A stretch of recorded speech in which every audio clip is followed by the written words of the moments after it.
Hi there and welcome to Race Centre. I'm Dazza and here we have a 2022 Kawasaki Zx-10.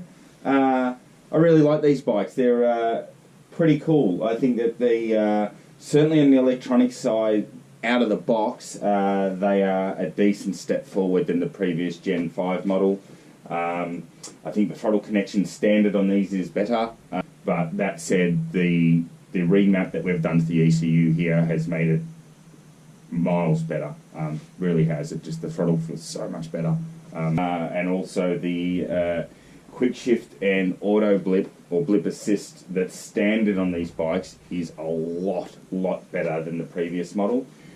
So today we're going to talk about the tuning options that we have for these, and a little bit about what you can do with these things and how the standard throttle maps work.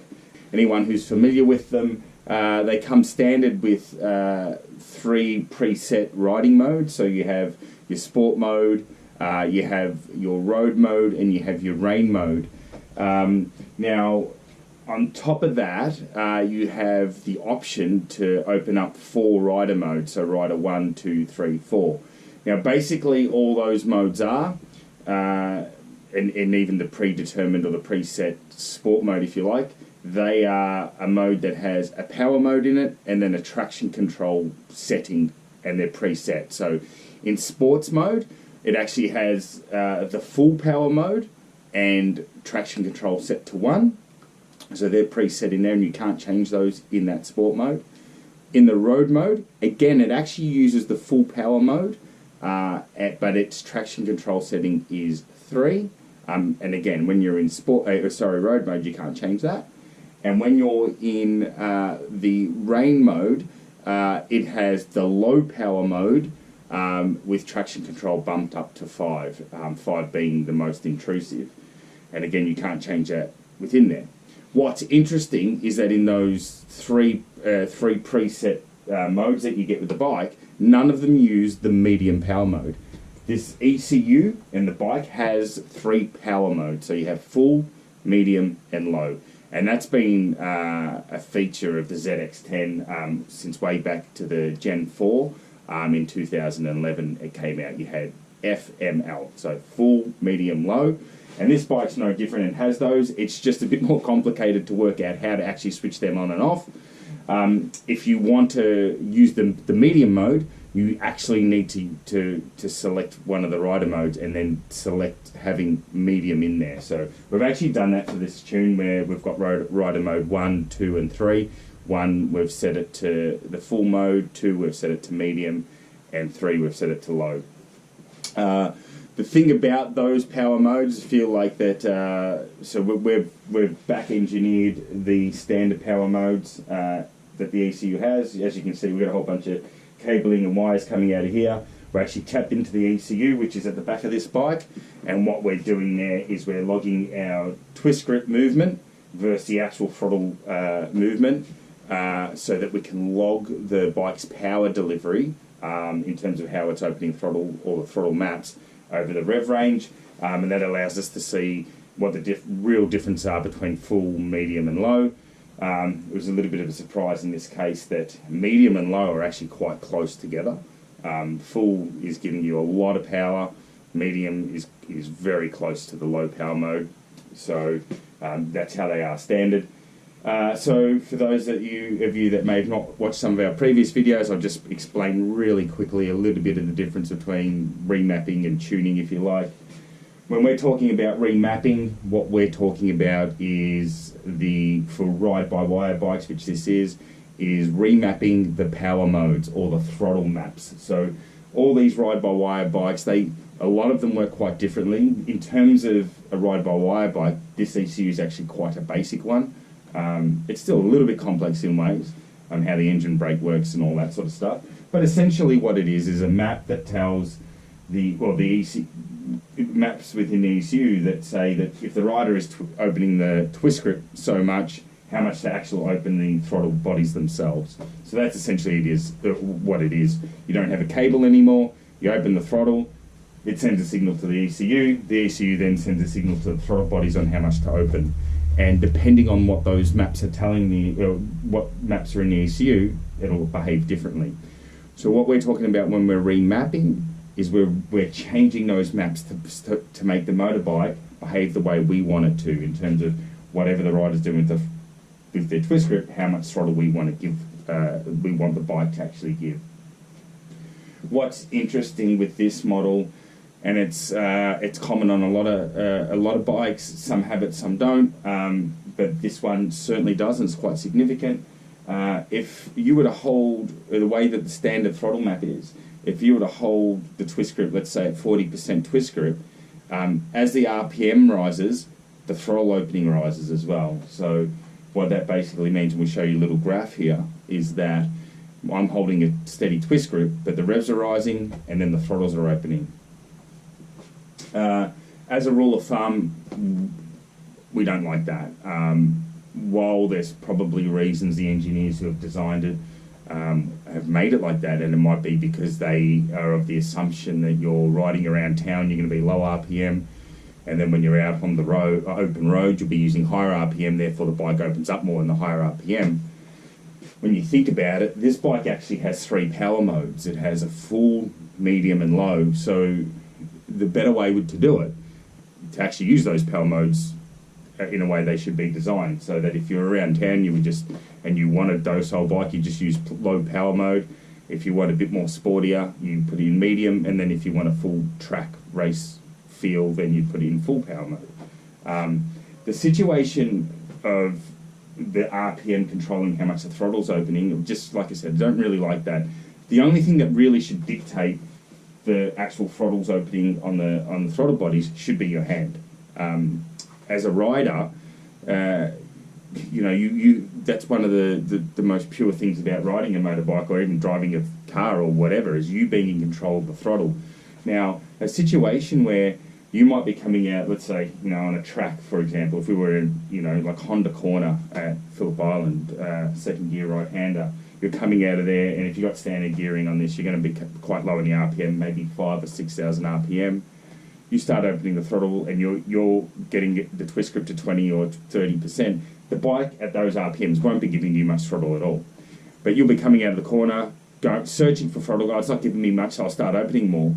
But at the same time, the revs will start rising anyway, because you are opening some throttle.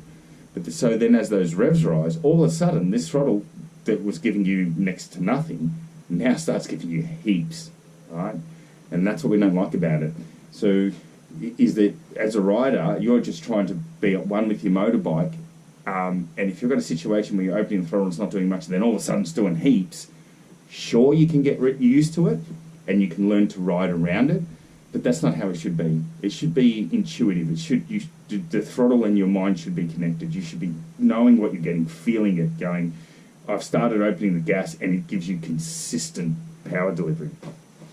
So when we're talking about remapping, that's one of the biggest things that we do, is we try and correct all that, and then we use those power modes that the bike has. It has low, medium, and full.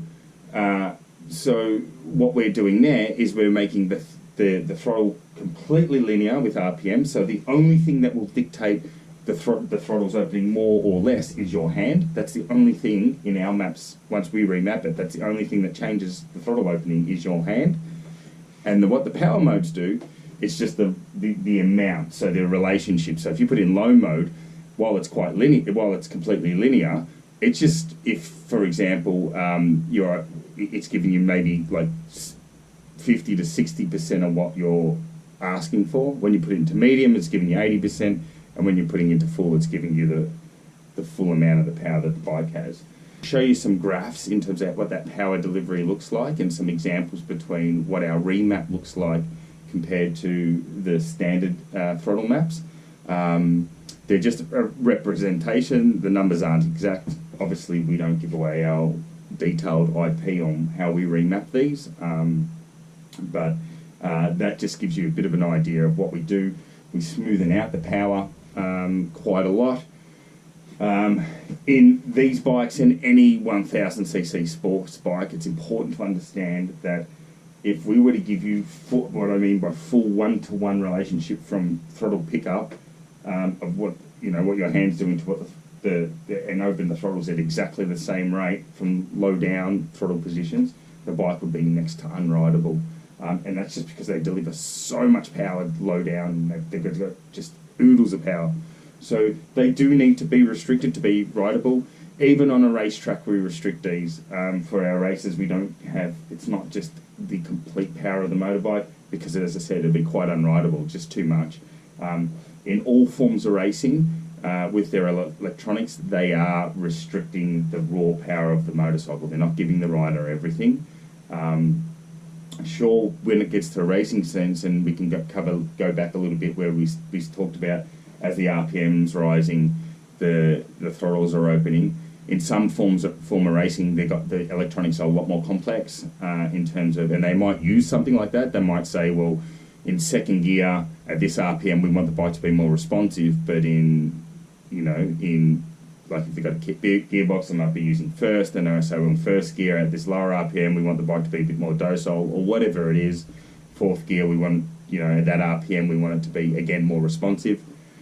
So they might start playing around with things like at different RPMs, there's different throttle connection for the twist screw. Why that may work on a racetrack and at a really high level of racing and not on the road is the simple fact of that race, or that race team or that factory team with an electronics engineer has somebody dedicated to talk to the rider corner by corner, how much throttle they want. They can then analyse the data and say, well, they're using 8,000 RPM out of that corner in second gear, so if I modify the throttle map this way, I can get the bike to do what the rider wants. The important thing is they're looking at that corner by corner, lap by lap. They're doing the same lap. They might be on a track where there's only 12 corners, so it's very easy to actually get the power delivery specific for that race weekend. And you've got an electronics engineer with you right there and then to work it out. When we take the bike on the road, complex electronics like that simply won't work. And because, a couple of reasons for that. Firstly is the conditions are always changing, the roads are always changing, and there isn't 12 corners to consider. There's hundreds and thousands of different corners, different days, different riders, so you different levels of riders. So a situation where you've got complex electronics where the RPM is changing how the throttles behave, I don't understand why they do it on a road bike. It just really doesn't make sense. It's much, much better to have completely linear, smooth, predictable power delivery, and let the rider use the throttle so that they can ask the bike, well, they can tell the bike how much power they actually want. And then on top of that, they've got 3 power modes that if they're feeling like they want more power one day, they just select that mode. If they want less, the medium mode, and less again, they go to the low mode. And then let their hand work. It's the same like this bike doesn't have brake-by-wire. Some sophisticated, especially in car racing, they do have brake-by-wire. Yeah, sure, it has engine braking, but you don't need someone to tell you how much brake lever to grab and not to grab. You can work that out. And if you put more powerful brakes, you'll grab less. It's the same for the throttle. So the first part of that is that we remap that side and get the throttle maps or power maps right.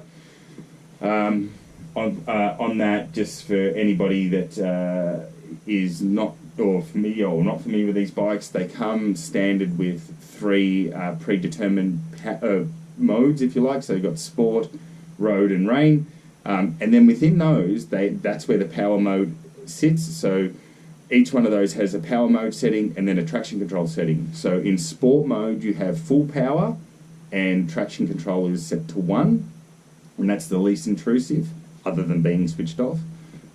In the road mode, again, it uses the full power mode. You might think it uses medium. It doesn't. It uses full power mode in road. But the only difference between road and sport is that the traction control is bumped up to 3 in road. And then in the rain mode, it uses the low power mode and traction control 5. So those standard 3 modes, the bike doesn't actually use that medium power mode. So unless you then go into, this bike has 4 rider modes, you have to switch that on through the dash. And once you get used to all the controls and all that, it's quite easy. But until you get used to how to switch all those settings, it can be a little bit confusing. But you have to go into the rider modes, and that's where you can then allow yourself to say, I'm going to go rider mode 1, and this is what we've done. Rider mode 1, we've set it to full power mode. We haven't bothered with the traction. We've set the traction to be all the same rather than different between the modes. But basically what we've done, rider mode 1 is we've put full power mode. Rider mode 2, we've put the medium, so we're actually using the medium, which is a good thing because it's great to have 3 power modes. And then the rider mode 3, we're using a low power mode. What we've done with the power modes, and like I said, I think as a minimum with a ride-by-wire bike, you want 3 power modes. The Hondas and so on, they have like 5. The Yamahas typically have 4. This has 3, and we want 3 as a minimum, I think. And the reason that we want that is we basically have a mode that we could call a rain mode or city mode, or so it's just a more heavily restricted mode that's great for wet days, whether it be wet track riding in wet roads, and then if you use your bike for a bit of commuting, if you're in traffic or going through town, you can use that. The bike's just, you don't need so much power. Then we always have like say the medium mode, we would call it a sports or a track mode. And what that mode is that's what we'd recommend for most people to use on the road if they're in the twisties and the hills and all of that sort of stuff. And that's what we'd actually recommend for 80% of people to do track days or even club level racing on. You might be surprised that we wouldn't be recommending people use the full power mode even to go racing. These things are so powerful. There's not a lot of riders that have enough experience to utilise all the power. So we'd actually use that medium one as the go-to dry map, whether it be sports riding on the road or even track days and a bit of club level racing. And then we've got the full mode, which we'd say we'd reserve that for a little bit of shits and giggles, a bit of fun, just to dust the cobwebs out, or for more experience. As I said, the standard modes, sport, road and rain, they only utilise the full and the low power mode. So to get the medium mode in this bike, you have to go into one of the rider modes, which is a bit strange. I would have thought that the road mode would have the medium one standard, but it doesn't. So that remapping is the first part we do. We've used Woolwich racing software to do this ECU. Hats off to Woolwich again. They've done a great job with this, the software they've provided for this bike. For those who haven't watched some of the previous videos, just so you understand, Woolwich Racing, they produced ECU tuning software and hardware that allows us to talk to the ECU, see a whole bunch of maps within the ECU, and then allows us to tune it. They've done a fantastic job with so many models, and yeah, big hats off to them. They produce some great software, and we love working with them. I think first time we used Woolwich was maybe late 2013 or early 2014, so that's 8.5 years that we've been using it and seen the development over time, and they've done a fantastic job. And the tools they've given us access to tune this bike's fantastic, so thank you to Woolwich. You've done an amazing job with that. As I've mentioned in other videos too, for people who may not be aware, the Woolwich tuning software is tuning software that allows us to do the job. It's not a tune itself. If you were to get a Woolwich tune done by us or by somebody else, they could be vastly different. So that's where the tuner comes in. So you have the bike, the tuning software underneath it, and then the tuner will use those things to come up with the end product. So what we're showing you here with our remap is what's done in-house here. So that's the first part, is remapping those power modes and getting the throttle to behave the way we believe it should. And the next part that we do to the traditional tune, if you like, is once we've got all those maps set, we then do the fuel tuning, and that's the air-fuel ratio, and we get that corrected. So in this particular one, we get rid of the closed-loop O2 sensor, and we map the bike from in this bike, because it's a road bike, we've done the fuel tune from as low as 2,000 RPM all the way through the rev range, through all the throttle positions. For those wondering, how does that tune work with the different power modes? The difference between, like I said, the power modes and the remap, that's the map or the relationship between the twist grip and the throttles. When it comes to the fuel tuning, we fuel tune off the throttle opening. The twist grip has nothing to do with the actual fuel tune. So the thing that dictates the fuel tune is the throttle opening and the RPM. So once we tune it, once we get the tune to the throttles, it's tuned in all power modes. So it doesn't matter which you flick between. And then even if you were to change, even if later on we were to change the mapping for the power modes, it would still be tuned. So while with this bike, and you'll see we don't make a lot of peak horsepower at 100% throttle. There's not much gains because the thing out of the box is quite fast, and yeah, there are some bikes that produce a little bit more power, like the current R1 produces a little bit more, and even the V4 Panigale and so on, they produce a bit more power. I assure you that this has more than enough and more than you'll ever need. So, and in a race sense, like I said, we actually detune it in some areas. And on those, back to those throttle maps, what we do is we use the word restrict, but we restrict the power delivery to make it usable, and we do it by throttle positions, not by RPM. And that's, as I said, so that it's quite predictable and easy to use. So that's really important to understand. But yeah, overall, you can see here we've got our ram air tube, and that's just to try and replicate as much ram air as we can. We installed a DNA high performance filter into this bike. We always recommend that with our tunes. Not just for the airflow, but for how well they seal the airbox, and sealing the airbox well, especially out in the open roads, it stops dust and particles and debris getting into your airbox and ultimately into your engine. So that we've done that on that, and the things come up awesome. I'm really, really happy with the tune and how straight we got the throttle connection. We offer a few different options with with ECU tuning and remapping for this model. You can mail in your ECU and we can remap it. So when remap it, we're talking about those throttle maps in power modes that we've talked about earlier. So we can do that. And then you can select the option where you want our base fuel tune in if you're sending the ECU in. And certainly if you're in Australia, I'd recommend it because our tune will be a lot better than standard for Australian fuels.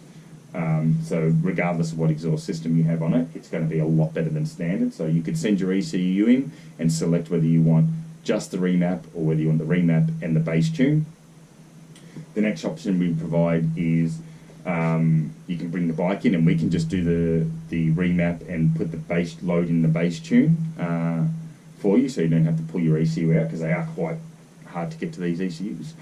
We're looking in at the moment to be able to do remote mapping and tuning where we can just remotely over your computer, you plug your computer into your bike and we'll actually send the maps to you, but we don't have that just yet, but we're looking into that.